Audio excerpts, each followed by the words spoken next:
Hello, you fine comic folks. Here's Earl Grey with my penultimate list with my favorite comics of last year. Today I speak about my top 10. Okay, well, sort of top 10 because I cheated a bit again. My top 10 of new editions of older comics, and this time it's really an interesting mix of European comics and Anglo-American stuff, as you will see.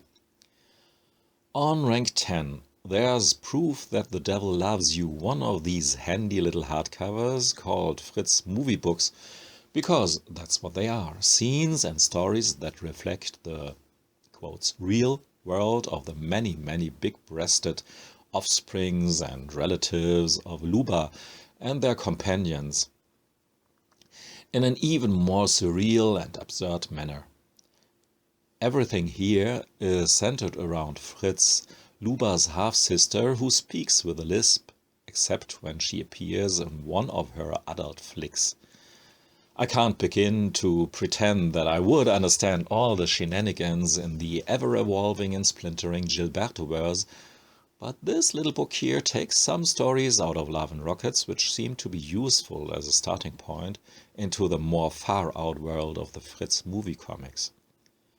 But if you haven't read any Love and Rockets comic before, I would strongly recommend to start with the older books like Blood of Palomar, for instance. On rank 9, I have the Miniman, or Les Petits Hommes, like they're called in the original Belgian comic by Zeron. We now got them in these nice collected editions with 4 albums in each of them, plus foreword and some informational essay. The Minimen are normal humans who came into contact with a strange meteor, which made them shrunk to the size of, let's say, a thumb. They don't want to be discovered by the big ones because they're not too eager to be dissected and spend the rest of their lives in laboratories, so they hide in their little mini-city with a very fancy architecture, and the design of their planes and stuff makes it almost a proper science fiction story. A very fun, nice comic for all ages.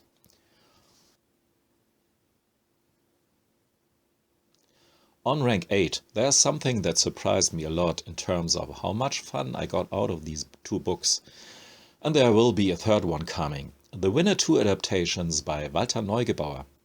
Now, I don't know if anyone outside Germany has ever read a book by Karl May. Over here he has been huge, at least in my youth, back then when kids actually read books. There was hardly a boy who has not read anything by Karl May. Anything about the adventures of Old Shatterhand and his Apache friend Winnetou. In my memory, some of it was very long-winded and kitschy, but nevertheless I ate it all up. Like I did in the last year with these fancy new editions of old comics that were published in the 60s in the German comic magazine Fix und Foxy. For these books, the editors have tracked down several versions and informations about and around the comics. And the comics were restored meticulously and as careful as thoughtful. Rank 7 is shared by 2 different comics that play in the same world, the offices of the publisher Dupuis. Maybe you can call Gaston and Spirou even meta because of that. Gaston works together with Spirou's pal Fantasio for the publisher Dupuis, or rather against the publisher Dupuis. Dupuis is responsible for the famous Spirou magazine, and last year we got this little beautiful box set with 5 volumes filled with the misadventures of Gaston, written and drawn by the great André Franquin. The main heroes of Spirou are still Spirou and Fantasio, and all of their comics have been and will be reprinted in collected editions like this one. It's the 17th one, with stories by the creative team of the writer Morvan and the artist Munuera. The comics in this collected edition were published between 2004 and 2008 in Spirou and tried to modernize the series with more than just a good dash of manga influence, which led to a lot of friction between them and the publishers, who opted eventually for a more classical continuation of Spirou. The comics in this volume are not without problems story-wise. The pace is sometimes a bit off, but the art is very cool and fresh, and I wonder what would have happened if these creators could have continued. On rank 6, the question occurs how many sci-fi soap operas can fit into old Earl's heart. The answer is yes. At least The Vagabond of Eternity by artist Julio Ribera and author Christian Godard is a fantastic original romp that blew my mind. It's a secret fan favorite, but had suffered a lot under a very fragmentary publishing history, at least in German. Now we get the whole stuff in, yes again, nice thick collected editions with 4 albums in each of them. Ribera's old-school art style is the perfect airstrip to get off into trippy, weird and far-out adventures. Rank 5 is occupied with January Jones. Well, since this collection contains relatively new material, I could have put it into the next video, but anyways, here it is, Eric Heuvel's heroine with her adventures during the time before World War II. January Jones. In the first of 3 albums in this collection, she flies to Hollywood to eventually help out in a sequel of a Ginger Rogers Fred Astaire movie, which should take place in Brazil.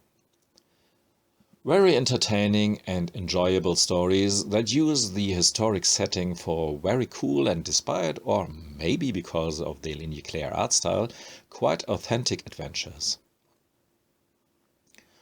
On rank 4 is the 4th collected edition of the Fabulous Fairy Freak Brothers by Shelton, Sheridan and Mavridis.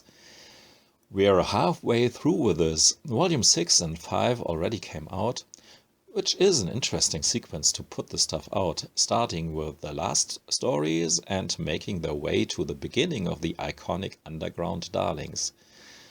And I think it's actually for all ages for the most part. Clean and wholesome comic fun, so to speak, like Asterix. In Asterix you have the magic potion as the MacGuffin, and with the furry freaks it's their dope that kicks off these entertaining and funny adventures. Well, and these hardcovers with their die-cut covers by Fantagraphics are just marvelous. Talking about beautiful books by Fantagraphics, on 3 there's a new edition of The Chuckling What's It by Richard Sala. And for once I want to quote a blurb from the inner sleeve.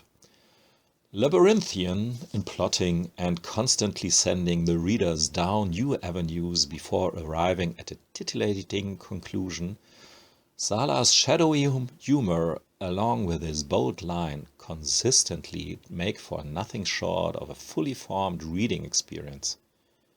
Well, I could not have said it better myself, and again a big thank you and shout out to Anshuman, aka For the Love of Comics, for his videos about Sala that made me aware of these fabulous comics. On rank 2, there's another Dutch comic heroine, and like January Jones, Franca is drawn in a very unique rendition of Ligne Claire.